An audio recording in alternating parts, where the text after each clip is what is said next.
Everyone, welcome to our YouTube channel Q study. So आप लोगों के काफ़ी दिनों से कमेंट्स आ रहे थे कि क्या sir HP state cooperative bank में असिस्टेंट मैनेजर की पोस्ट निकलेगी। तो हाँ, एचपी स्टेट कोऑपरेटिव बैंक में असिस्टेंट मैनेजर की पोस्टें निकलेंगी।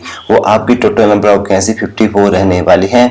और इससे पहले आपका 2020 में जो है एचपी स्टेट कोऑपरेटिव बैंक में असिस्टेंट मैनेजर का एग्जाम हुआ था, जो कि आपका ऑफलाइन हुआ था और जिसको आपका HPSSC हमीरपुर के द्वारा करवाया गया था, राइट। और इसमें total number of vacancy only 28 थी और इस बार जो है टोटल नंबर ऑफ वैकेंसी 54 निकाली गई है, राइट। तो इस वीडियो में मैं आपको बताने वाला हूं कि क्या आपकी एजुकेशन क्वालिफिकेशन रहेगी अप्लाई करने के लिए, और क्या आपकी एज लिमिट रहेगी, और कितनी वैकेंसी निकलेंगी, और पिछले एग्जाम में आपको क्या क्या चीजें देखने को मिली थी, और कैसे आपने एग्जाम की प्रिपरेशन करनी है अगर एग्जाम ऑनलाइन रहेगा या एग्जाम ऑफलाइन रहने वाला है। तो वीडियो को एंड तक जरूर देखिएगा ताकि आपको हर एक इन्फॉर्मेशन अच्छे से क्लियर हो जाए। तो देखिए, सबसे पहले मैं आपको बता देता हूँ वैकेंसी के बारे में। तो देखिए, टोटल नंबर ऑफ वैकेंसी 54 निकल सकती है, इससे कम भी हो सकती है, इससे ज्यादा भी हो सकती है, right. But total number of vacancy आपकी 54 रहने वाले हैं। तो इसके बाद अगर हम बात करें एजुकेशन क्वालिफिकेशन के बारे में, तो देखिए इन्होंने पिछली बार मांगी थी 2nd class graduation degree from recognised university से, राइट। और अगर आपके पास जो है 3 साल का एक्सपीरियंस है और आपके पास 2nd क्लास ग्रेजुएशन की डिग्री है, तब भी आप इन पोस्टों के लिए अप्लाई कर सकते थे। और इसके बाद अगर आपके पास सिंपल ग्रेजुएशन है, तब भी आप इन पोस्टों के लिए अप्लाई कर सकते हो। और अगर हम बात करें एज लिमिट के बारे में, मिनिमम एज फॉर अप्लाई है वो 18 ईयर्स और मैक्सिमम एज फॉर अप्लाई है वो 45 ईयर्स। तो देखिए, एक बात मैं आपको और क्लियर कर देता हूँ कि जब नोटिफिकेशन निकलती है तो नोटिफिकेशन निकलने के बाद यहाँ पे एक एज का क्राइटेरिया भी दिया होता है कि आपकी एज का क्राइटेरिया 1 जनवरी 2022 से लागू होगा, कुछ ऐसे आपका दिया होता है। तो उसका मतलब होता है कि 1 जनवरी 2022 को आप जो है तो 18 साल के या 45 ईयर से कम होने चाहिए, तब आप इन पोस्टों के लिए अप्लाई कर सकते हो, राइट। और इसके बाद अगर हम बात करें एज रिलैक्सेशन के बारे में,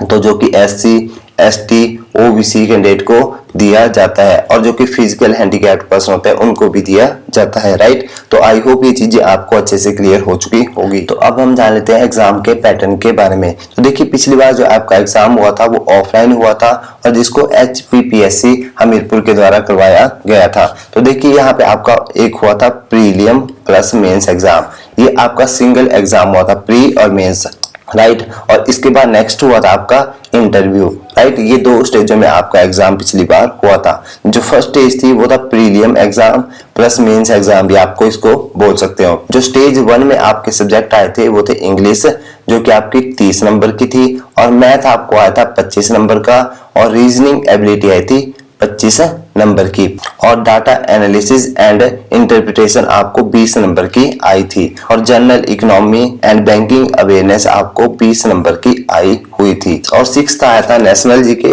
इंटरनेशनल जीके और हिमाचल जीके, ये आपकी 30 नंबर की रही थी, राइट। यहाँ पे टोटल क्वेश्चंस थे 150, जो कि 150 मार्क्स के थे, और यहाँ पे टाइम ड्यूरेशन भी आपको 150 मिनट्स का था, 2 hours 30 मिनट्स आपको मिले थे।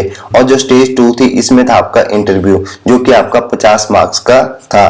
तो इस तरीके से आपके टोटल मार्क्स थे 200, राइट। तो ये आपका पुराना पैटर्न था। तो ये जो एग्जाम का पैटर्न है ये पिछली बार रहा था। तो देखिए, अगर मैं आपको अब बताऊं कि अगर आप इस एग्जाम के लिए प्रिपरेशन करना चाहते हो तो आपको किन किन चीजों के ऊपर फोकस करना चाहिए। तो देखिए, सबसे पहले मैं आपको बताता हूँ कि आप जो है जीके पढ़ना स्टार्ट कर दीजिए। आप हिमाचल जीके और नेशनल और इंटरनेशनल जीके आप पढ़ना स्टार्ट कर दीजिए। मैक्सिमम आपको करंट अफेयर से ही क्वेश्चन पूछे जाएंगे, तो लास्ट 6 मंथ के आप जो है करंट अफेयर पढ़ना स्टार्ट कर दीजिए और इनको थोड़ा सा डीप स्टडी कीजिए आप। तो लास्ट 6 मंथ के करंट अफेयर्स आप पढ़ना स्टार्ट कर दीजिए। कोई भी अच्छी सी वेबसाइट से आप जो है करंट अफेयर ले सकते हो लास्ट 6 मंथ के, जिनको आप डीप स्टडी कीजिए, क्योंकि पिछली बार जो क्वेश्चन पूछे गए थे वो थोड़े से करंट अफेयर से पूछे गए थे ज्यादा, और वो थोड़े से डीप क्वेश्चन पूछे गए थे, क्योंकि जब स्टार्टिंग में कोविड-19 आया था, कोविड-19 से रिलेटेड भी क्वेश्चन यहाँ पे पूछे गए थे। देखिए, जो भी न्यूज में अभी टॉपिक चल रहे हैं तो उनके बारे में आपको अच्छे से नॉलेज होनी चाहिए, उसी से रिलेटेड आपके जो है क्वेश्चन यहाँ पे पढ़ने वाले हैं।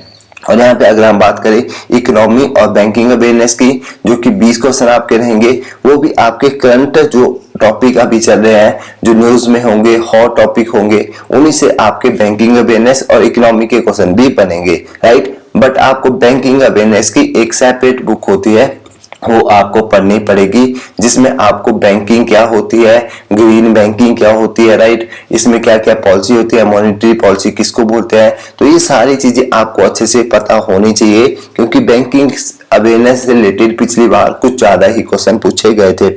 करीबन 6 से 7 क्वेश्चन आपको बैंकिंग अवेयरनेस के थे, इससे ज्यादा भी हो सकते हैं। और इसके बाद अगर हम बात करें डीआई की, तो डीआई की आपको डेली प्रैक्टिस करनी है, क्योंकि पिछली बार जब मैंने देखा था तो 7 जो है आपको डीआई आई हुई थी। तो आप इस चीज को एनालाइज कर सकते हो कि डीआई की कितनी ज्यादा इंपॉर्टेंस है अगर हम पिछले एग्जाम से इस चीज को कंपेयर करें।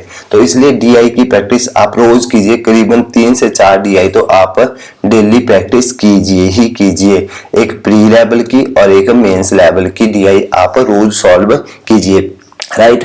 और 3 से 4 डीआई तो आपने करनी है, पर एक जो है आपने प्री लेवल की और एक मेंस लेवल की। तो इस तरीके से आपने 4 डीआई करनी है, 2 प्री लेवल की, 2 मेंस लेवल की, राइट। तभी आपकी जो है स्पीड भी बनेगी और एक्यूरेसी भी डीआई में बनने वाली है, राइट। और इसके बाद आता है नेक्स्ट रीजनिंग एबिलिटी।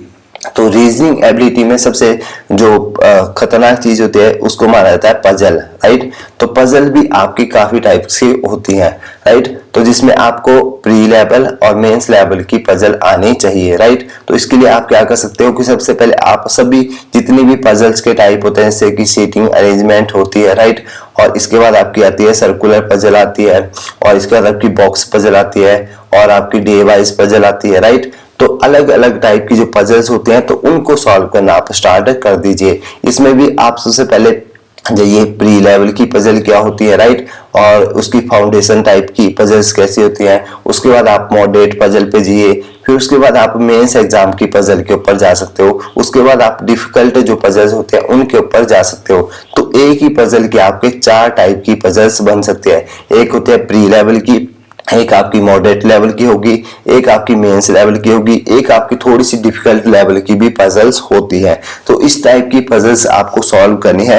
सबसे पहले आप क्या कीजिए, कोई भी एक पजल का टाइप उठा लीजिए। सबसे पहले मान लीजिए आप सीटिंग अरेंजमेंट की पजल कर रहे हो, तो सीटिंग अरेंजमेंट की पजल किस किस टाइप की होते हैं ये भी आपको पता होना चाहिए। एक होते हैं सर्कुलर वाली, एक होते हैं लाइन वाली, राइट, एक होते हैं पैरेलल लाइन वाली, राइट। इनमें भी अलग अलग पैटर्न होते हैं कि कुछ पर्सन इनसाइड फेस कर रहे हैं, कुछ पर्सन आउटसाइड फेस कर रहे हैं, राइट। लाइन वाली पजल होते हैं, इसमें भी होता है कि सर्टेन नंबर ऑफ पर्सन बैठे हैं, किसी में डेफिनेट दिए होते हैं कि 8 ही पर्सन बैठे हैं। और एक होती है आपकी पैरेलल लाइन वाली, जिसमें 5 पर्सन दिए, कुछ नॉर्थ की तरफ फेसिंग करे, कुछ साउथ की तरफ फेसिंग करे, राइट। और इसके बाद अगर आपको इससे भी डिफिकल्ट थोड़ी सी पजल चाहिए, तो जैसे कि ये पैरेलल लाइन वाली पजल दी है, तो इसमें देखिए एक तो दिया होगा कि पर्सन जो है नॉर्थ और साउथ को फेसिंग कर रहे हैं, राइट, और उसके बाद 2 लाइनों में बैठे हैं। और उसके बाद दिया होगा कि मान लीजिए कोई पर्सन ए है, वो बनाना लाइक करता है, राइट। तो इस तरीके से भी आपको 3 वेरिएबल दिए होंगे, राइट। तो इस तरीके से आपकी क्या हुआ, ये सीटिंग अरेंजमेंट की देखिए 3 ही मैंने आपको पजलों के टाइप बताए। एक सर्कुलर होगी, सर्टेन नंबर ऑफ पर्सन की होगी, और पैरेलल लाइन की होगी। इनके बाद भी मैंने आपको इनके अलग अलग टाइप बता दिए। तो इसलिए आपको इन सभी टाइप की प्रैक्टिस करनी है, राइट।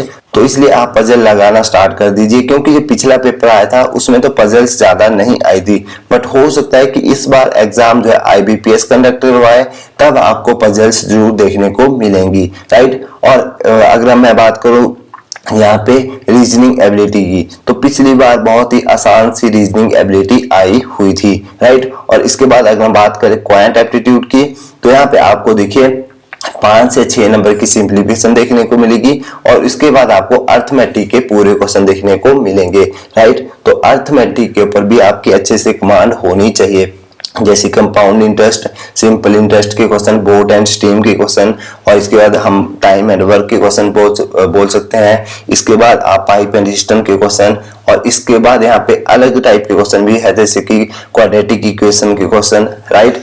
और इसके बाद आपको जो है नंबर सीरीज के क्वेश्चन आ सकते हैं, रॉन्ग सीरीज के क्वेश्चन आ सकते हैं। तो इन सब क्वेश्चन को आपको कवर करना पड़ेगा क्वांट एप्टीट्यूड में, राइट। तो इसलिए आप इन सब क्वेश्चन को सबसे पहले देखिए कि क्या क्या चीजें आती हैं पेपर में, उन चीजों को कहाँ से मैं पढ़ सकता हूँ, राइट। और लास्ट टॉपिक आता है वह इंग्लिश का। तो इंग्लिश आपको 30 नंबर की रहने वाली है। आप ग्रामर के रूल पढ़ना स्टार्ट कर दीजिए। इसके बाद आपको आरसी पढ़ना होगा, राइट। तो आरसी के लिए आपको क्या जरूरी होगा, आपके रीडिंग स्किल, राइट। अगर आपके रीडिंग स्किल अच्छे हैं तभी आप जो है आरसी को भी कर पाओगे जल्दी से जल्दी। तो इसलिए आप जो है न्यूज़पेपर पढ़ना स्टार्ट कर दीजिए। एटलीस्ट आप 1 आवर तो न्यूज़पेपर पढ़िए, जिससे आपको क्या हेल्प मिलेगी, आपकी वोकैबुलरी अच्छी होगी। इससे आपको क्या पता लगेगा कि ग्रामर के रूल को आपने कैसे अप्लाई करना है, और इससे आपको एरर डिटेक्शन में भी हेल्प मिलेगी। अगर आपको इंग्लिश को अच्छे से अंडरस्टैंड करना है तो आप जो है न्यूज़पेपर जरूर पढ़िए। इससे आपकी अंडरस्टैंडिंग काफी अच्छी बढ़ जाएगी, जिससे आपको पता लगेगा कि यहाँ पे बोला क्या गया है। और जो बच्चा बेसिक से स्टार्ट कर रहा है तो वो तो सबसे पहले ग्रामर के रूल्स पढ़ना स्टार्ट कर दीजिए। उनको सीखिए कि ग्रामर के रूल होते क्या है, उनको कैसे फॉलो करवाया जाता है, कौन सा रूल कहाँ पे अप्लाई होता है। तो रूल्स आपको याद भी करने पड़ेंगे।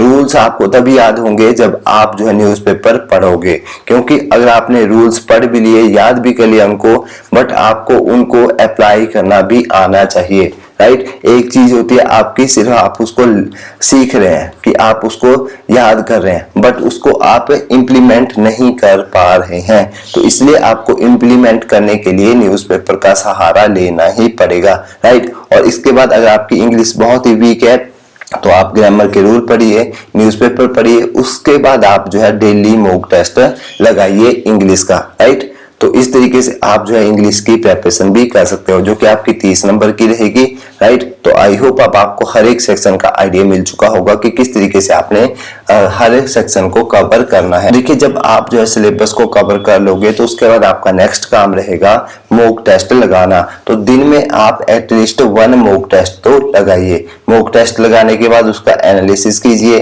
कि मेरी कहाँ कौन कौन से सेक्शन में किस किस टॉपिक में क्या क्या गलती हुई, राइट। अगर आपको हर एक गलती का पता लग जाता है तो जिस टॉपिक में आपकी गलती हुई थी तो कितना टाइम आपको लग रहा है उस टॉपिक के क्वेश्चन को कवर करने के लिए, तो वो आप चीज नोट कीजिए और उसके बाद उस टॉपिक की आप प्रैक्टिस कीजिए, राइट। अगर आपको लगता है फिर भी वो टॉपिक आपका वीक है तब आपको उसकी प्रैक्टिस करते रहिए, राइट। और जो आपका स्ट्रॉन्ग पोर्शन है उसकी भी आप रिवीजन जरूर करते रहें, राइट। तो इसी तरीके से आप जो है मॉक टेस्ट लगा के अपनी स्पीड, एक्यूरेसी और आपकी कौन कौन से टॉपिक वीक है, स्ट्रॉन्ग है, इनका पता भी लगा सकते हो, राइट। तो अब आपको क्या करना होगा, लास्ट में सिर्फ ओनली मॉक टेस्ट सॉल्व करने होंगे और इसके बाद आप जो है सेक्शनल मॉक टेस्ट जो आते हैं उनको भी सॉल्व कर सकते हो। जैसे रीजनिंग के हो गया, इंग्लिश के हो गया, मैथ के हो गए। इससे आपको इंडिविजुअल पता लगेगा कि आपकी रीजनिंग में एक्यूरेसी कैसी है, मैथ में कैसी है,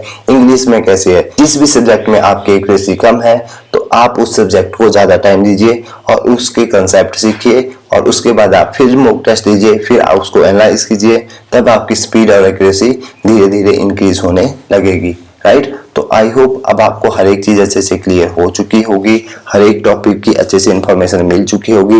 वीडियो अच्छी लगी है तो प्लीज वीडियो को लाइक और चैनल को सब्सक्राइब करना मत भूलिएगा। तो मिलते हैं नेक्स्ट वीडियो में किसी अच्छे टॉपिक के साथ। तब तक के लिए tata, bye bye and take care.